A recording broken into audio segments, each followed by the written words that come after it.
we're heading into the last game of the day, and also it will be the decider who's going to go to the playoffs. Both players have a 2-1 record right now, so the winner is going to get second place. Easy as it is. We start the series on Eternal Empire, and we are in the top right hand corner with Marsman for Archangel Gaming.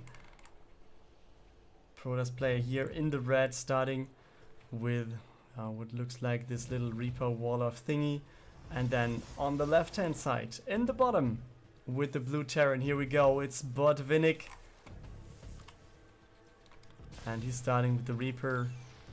And then he already left the gap to get the add-on.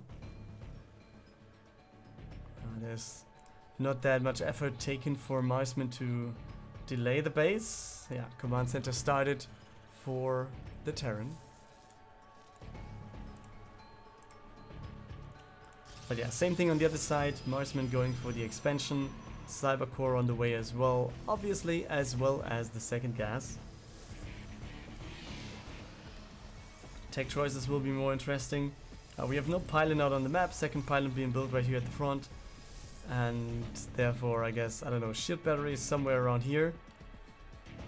But does he want to go for Twilight immediately? Where will he build the Twilight? Most likely around here. Or maybe a Robo down here. Let's wait for that. On the other side, Botvinnik going for the bunker. I guess one very common move against Protosses.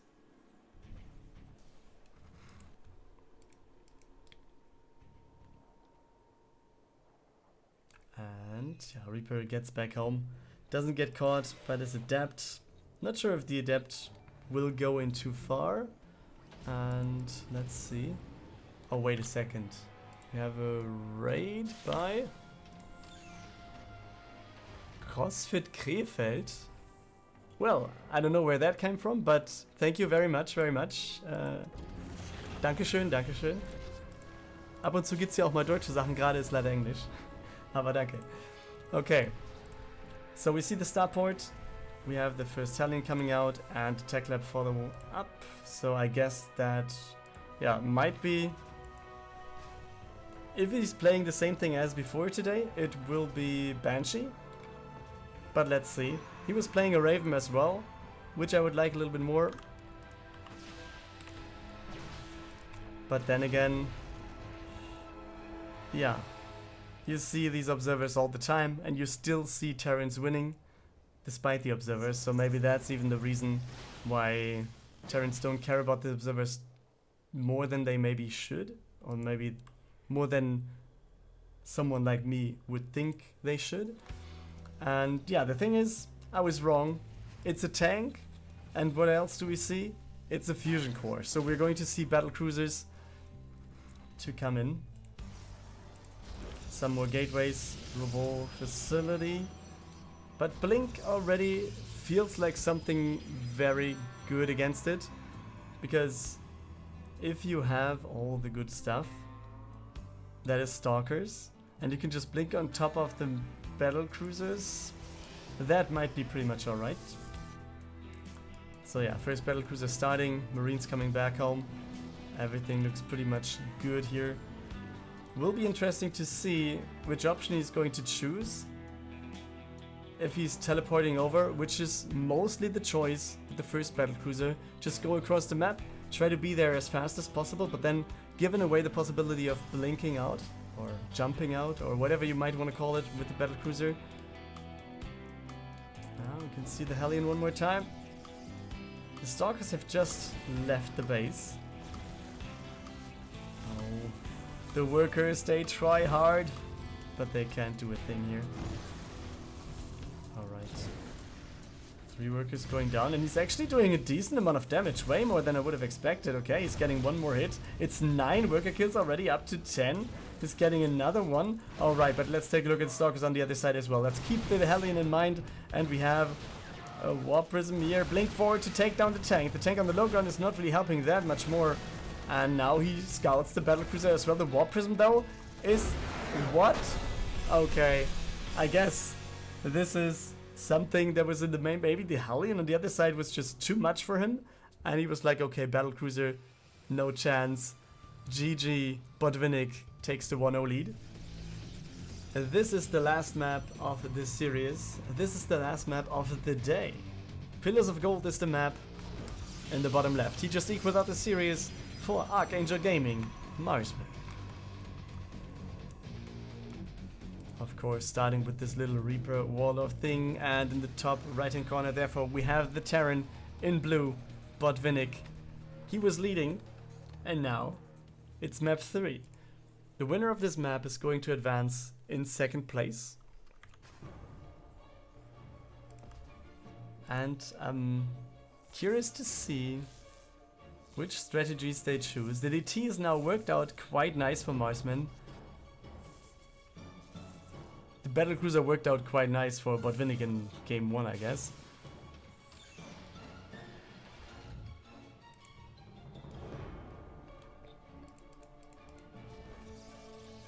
Okay, so Nexus getting placed. It's not delaying anything in terms of expansion here. At least trying to delay the expansion on the other side, but Botvinnik also going for his command center, so he's going to be fine there.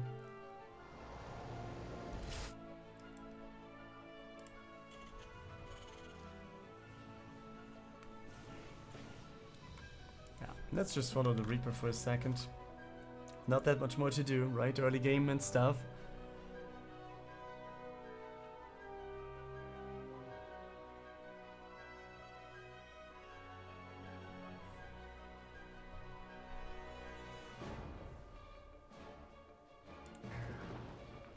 Okay, that was an SCV, I guess. Yeah, scouting SCV. But we just go back focusing on the Reaper. We have a factory on the way for Botvinnik. We have a Twilight on the way for Marsman. So could still be Blink Stalkers. I haven't seen Resonating Glaives against Terrans in a while. I don't know who it was, but I saw someone going for it and it worked out, I don't know, for a few times.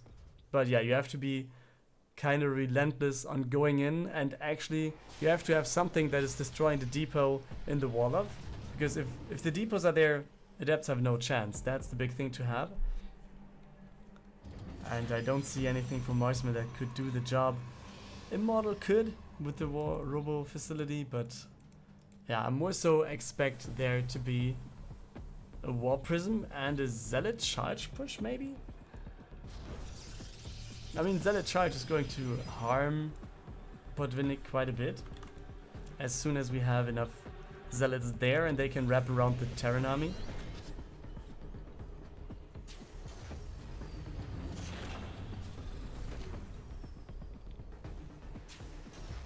Well, Banshee. And a Tech Lab here. So most likely tanks, I guess. Maybe a few more than last game, where I was like, alright, there's not enough tanks here, and it actually wasn't.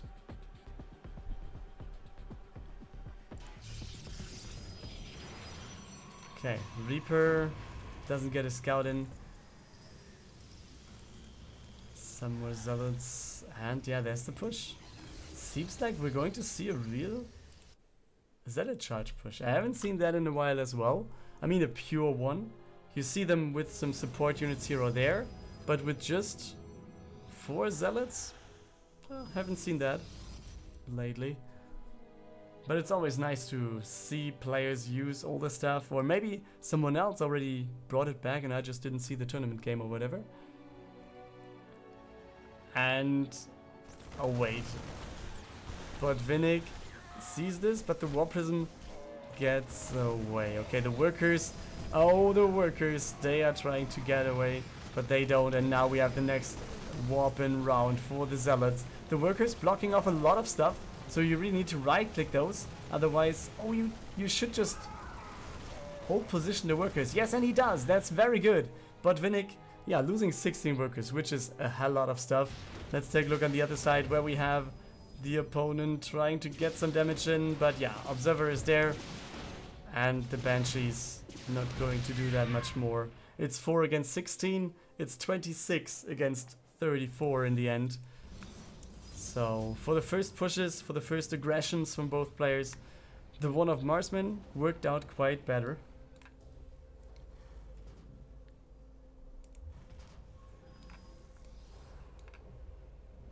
Okay.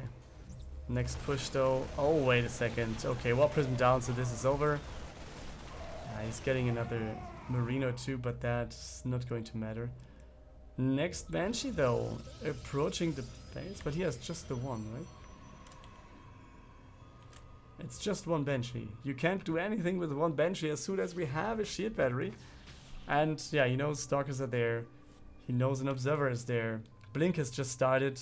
Maybe out of the reason that there are more Banshees coming, potentially.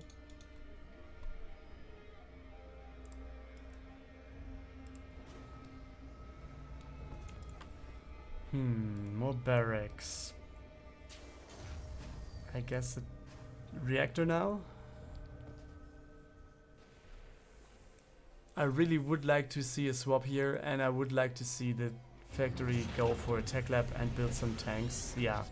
Okay, I like that, and I hope that's tanks, actually.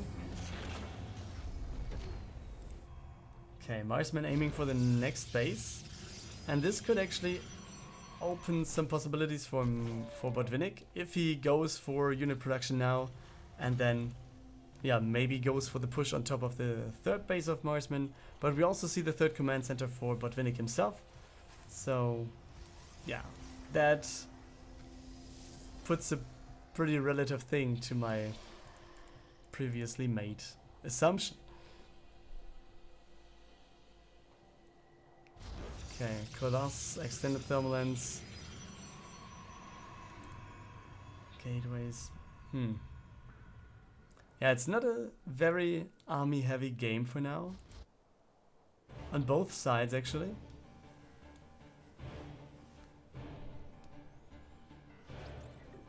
Okay, the Observer is there, by the way, could be gold again. Sees a lot of stuff. Sees if the army moves out. And also could see the, in theory at least, depending on where it goes, if the command center is going to be set up here, might be seen at the top, might not be seen.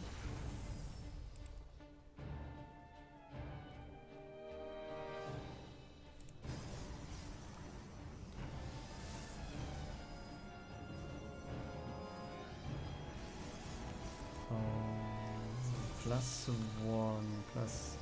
yeah, +1, that is. On the other side is also just +1 attack finishing now for Botvinnik. But is he using that as an attack move? And yeah, you can see third base is scouted. Marsman is like, alright, I might be kind of safe. But then again, we have concussive shells ready. But is he going to get after them? No. Seems like he's going to relax a little bit longer, or, as I say this, his army is moving forward. But it's gathering behind the wall, maybe delaying a little bit here. Banshee is getting a good shot. Okay, the Marine has no chance, obviously. On the other side, we have a run by. Zealots are coming into the third base then. Man, Botvinnik is going back home, sending over a drop to the right-hand side.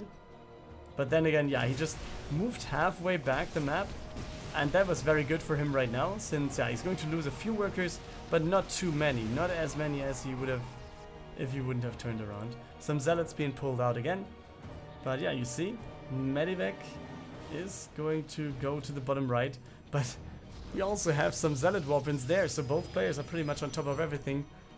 But yeah, then, okay, he was moving away for a second, but stays around here. Next Zealot run by. Oh, it's the same actually. But it's trying to come back in.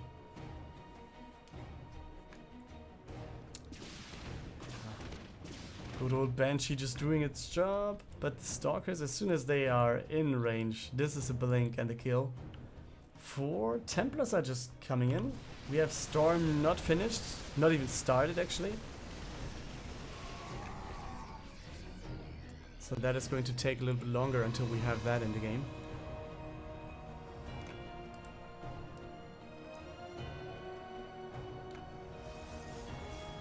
+1 attack.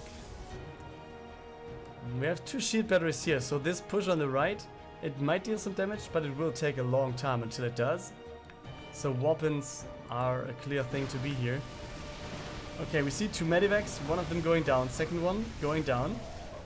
And the rest of the army is not really taking that much care about it. The Vikings, I don't know what they are doing. Just taking a really weird position. And then we have the units coming in. Yeah, focusing the shit battery, that's quite nice. And now we can go for the workers. Some of them going down already. And then let's take, if I look to the fight on the other side. We have force fields that actually are doing not a bad job here for Botvinnik as well. We have the Vikings coming in from the left-hand side. Really going for the Colossus. It's just 2 standing. And yeah, the rest of the army is also pretty much thinned out, right? 9 workers went down. We still have some Marines here in the back. So I think Botvinnik was coming out on top of this, right? And this little Marine is like, oh, I was too far up on the other side. I'm just trying to get back home. And I try to not get lasered. Hello. Hello from my fixed. Ah, welcome. So, a friend of Snogstar, I guess. Yeah, nice to see you here. Welcome. Okay, the observer moves one more time. Wants to get into another position. Wants to see the army just a little bit. But I guess he realized. Is he going to scan? He's going to scan over here. Scans the 4th base. Goes for the 4th base himself right at that second. Next zealot run by on the left hand side is prepared. It's just 2 Colossus still. Yeah, okay. The delay is real. The War Prison gets away? No.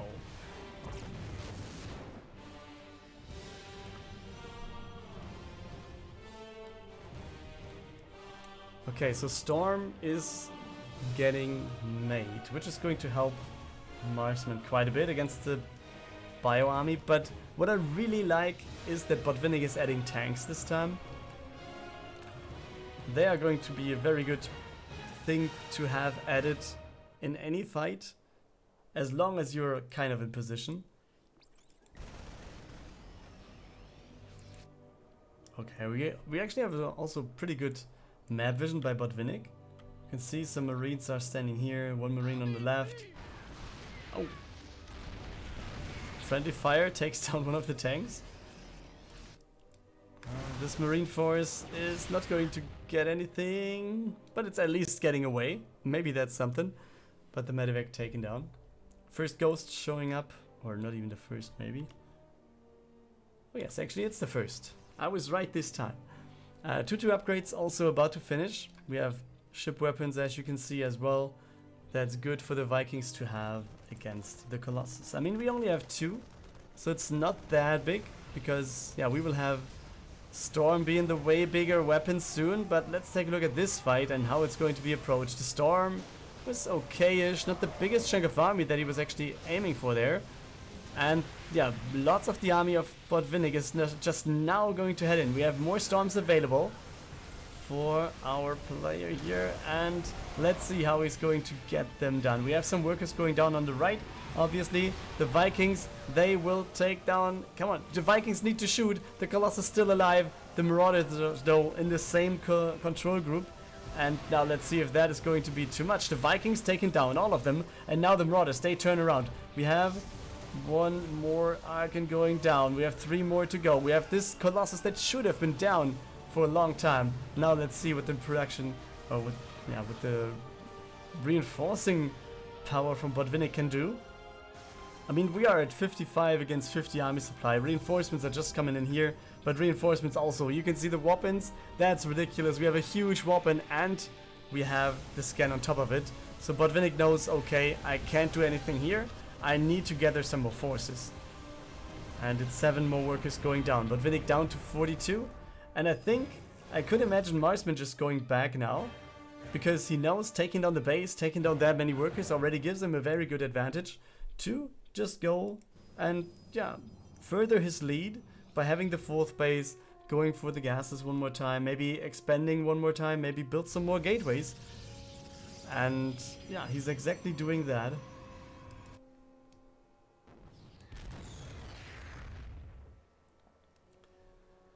Alright, so +3 attack is on the way for Botvinnik. I'm kind of wondering that he does not... Oh wait, he does. Where's the second... Oh, there's the weapon. Another weapon in the main base. This is going to be very annoying for Botvinnik actually. But he decides to not turn around.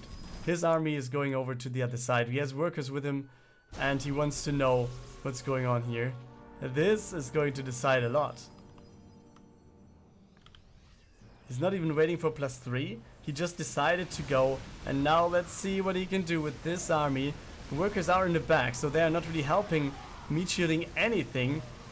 But yeah, there's not that much to meat shield against Archons and Colossus. That's going to be a very hard time. We have the shield battery overcharged, but it's running out already. So it's put in very, very early. Now let's see what the army can do. But I think Botvinnik is going to go down. GG is called by the Terran. And we have Marsman finishing this series with a 2-1 victory. And therefore he is advancing to the playoffs.